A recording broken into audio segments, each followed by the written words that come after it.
ทุกคนทุก FC ที่ได้เบิ่งได้ชมสองข้าพเจ้าเองเบาเพชรสายเดินป่านี่ก็เข้าป่าคือเก่าไปหาหน่อไม้ไปกับภรรยาอันนี้ก็เป็นหน่อไม้ต้นนี้แหละสิไปเบิ่งอยู่ส่วนเก่าอยู่หน้าเก่าตะกี้แต่ว่าเดี๋ยวนี้เขาก็ทิ่มแล้วบ่เฮ็ดเลยบ่มีน้ำพี่น้องเอ้ย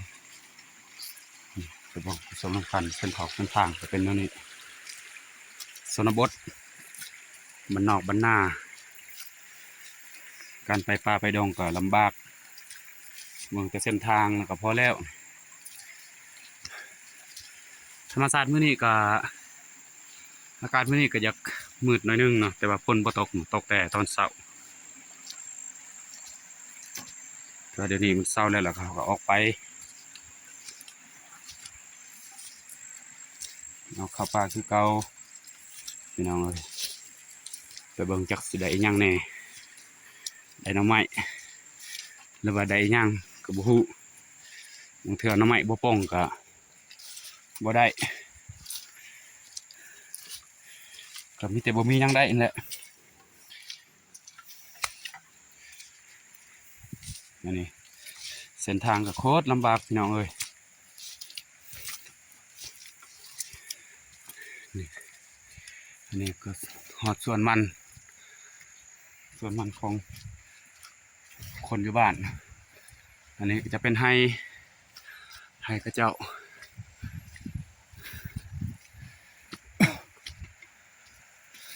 บรรยากาศมื้อนี้ก็ประมาณนี้แหละ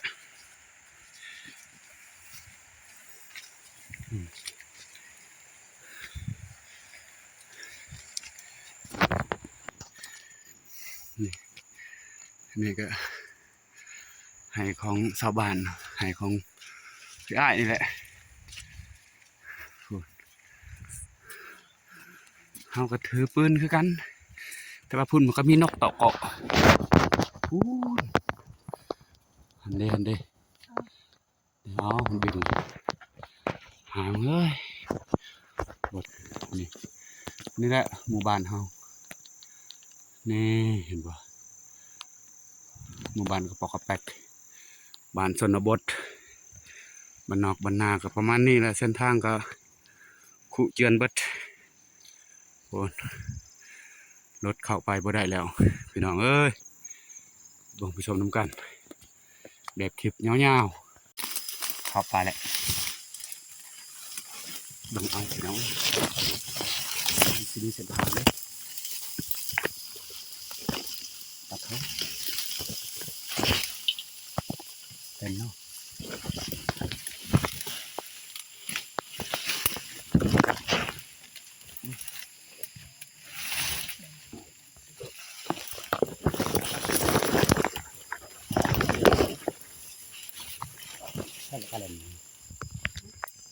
kalian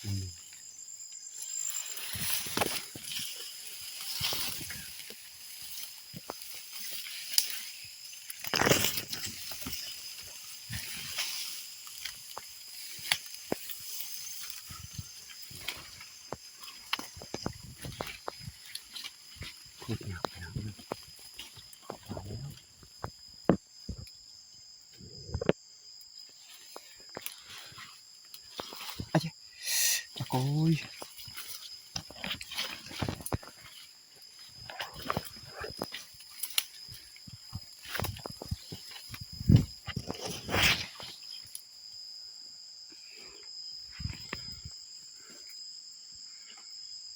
วินหัวได้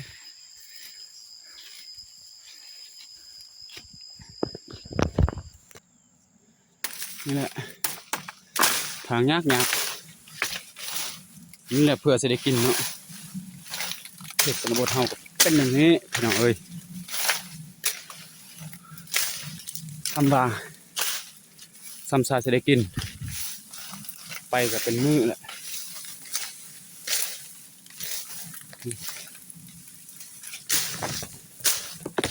ผลปลูกเฮาแต่กี้ปะแหละประมาณ ป ปี2 ปี3 ปีนะแต่ว่าปีกายนี่เขาก็ยังมาอยู่ปีนี้บ่ค่อยมานะเขาก็มาเดือนที่4ที่5นี่แหละแต่ว่ามัน6เลยนะโอ้พี่น้องเอ้ย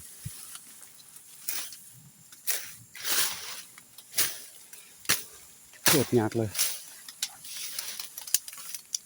น้ำโอ้ไป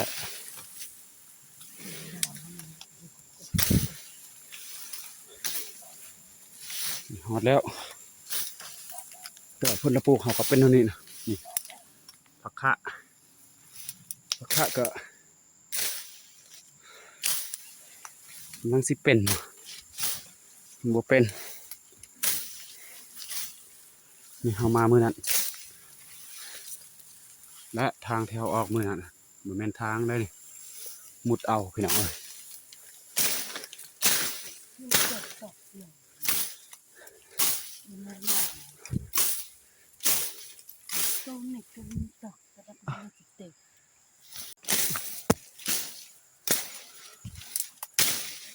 นี่ก็ฮอตเสียงเก่าตะกี้นี่ก็ต้นมะม่วงนี่ก็ใหญ่แหละพี่น้องเอ้ยมะม่วงตะกี้อันมีหลายมาปลูกอยู่นี่นะแต่ว่าหมดตายเบิด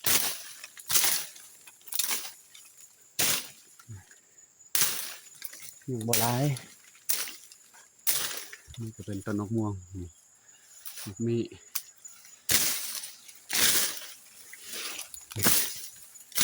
ตะกี้ก็มีส่วนหนักอยู่นี่นะแต่ว่ายังบ่ได้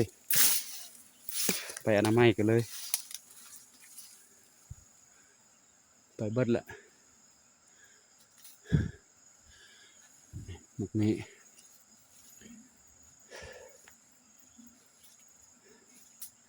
ตะกี้มันมีต้นมักส้มโอแล้วก็มักนาวปลูกไว้นะแต่ว่าดนแล้วไม่ได้ไปหา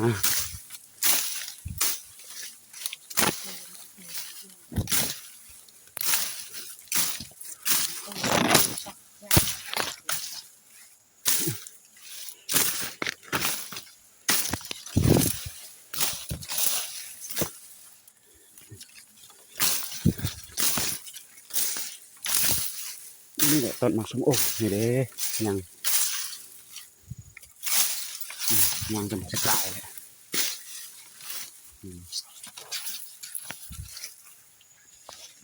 มักนี้มักซิดามีไรอยู่นี่นะมาเจอหาเบิ้งน้ำไม้นี่แหละแต่ว่าน้ำไม้นี่คือชิบุมีแหละมันแก่มาตัว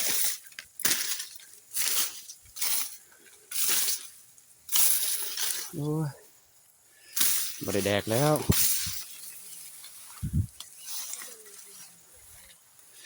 แก่เบิดเลย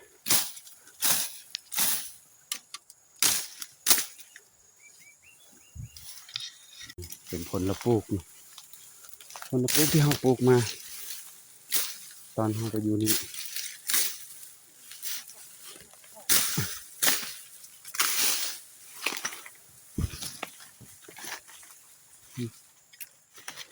นี่เป็นหน่อไม้พุ่งเขาปลูกได้อันนี้ประมาณ5 ปีแล้วครับปีนี้แต่ว่านี่ทำนอกกับพอได้กินเนาะปลูกกับว่าแม่นปลูกแนวอื่นพี่น้องเอ้ยปลูกงาม5 ปีเลยประมาณนี้แหละขัน6-7 ปีหรือ10 ปีขันมันยังงามมันก็งามมันขยายออกต้นมะม่วงอยู่นี่นี่ก็เป็นโนนนาเฮาเนาะนี่แหละนาเฮาแต่นี่ขึ้นเทิงพุดมันจะกว้างหน่อยนึงแต่ว่าเดี๋ยวนี้ผมบ่เฮ็ดแหละว่าน้ำขาดเคินอยู่เลยบ่มีท่อ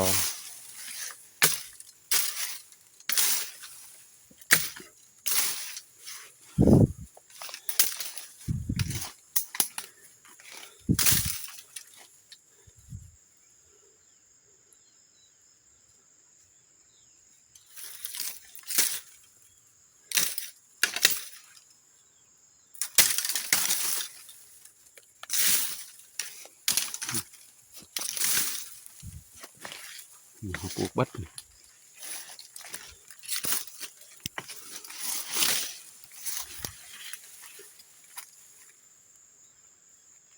มักซิดานี่ยังน้อยทันได้แก่เทียงห่าง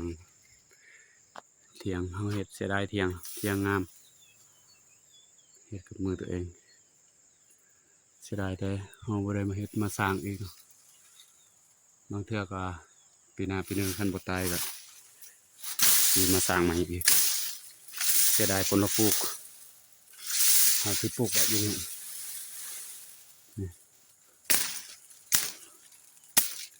มีหลายแนวปลูกเสียดายแต่มักนัดมันตายนี่ปลูกวัด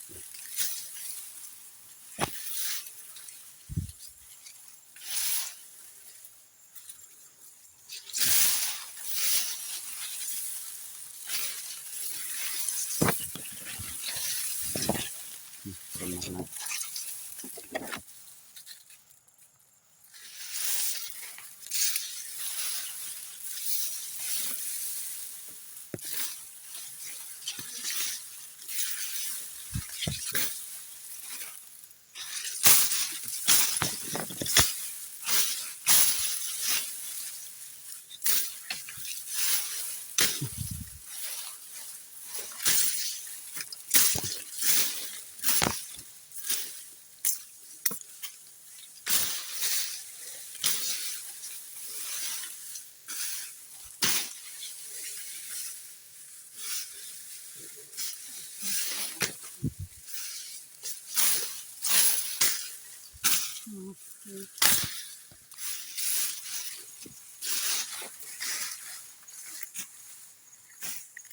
มักนาวเตียงก่อน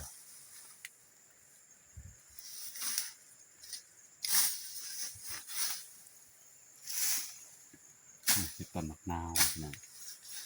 มะม่วงเขาปลูกหลายบอกว่า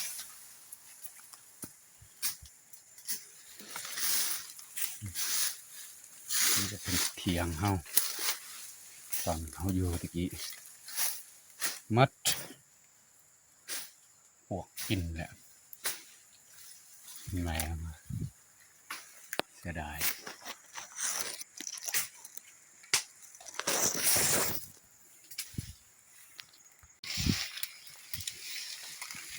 ออกหน่อไม้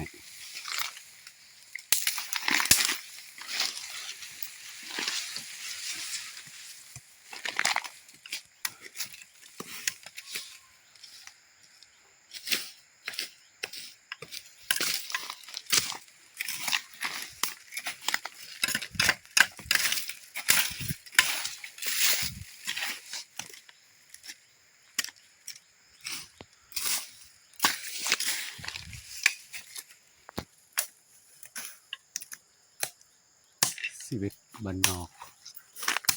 นี่ละ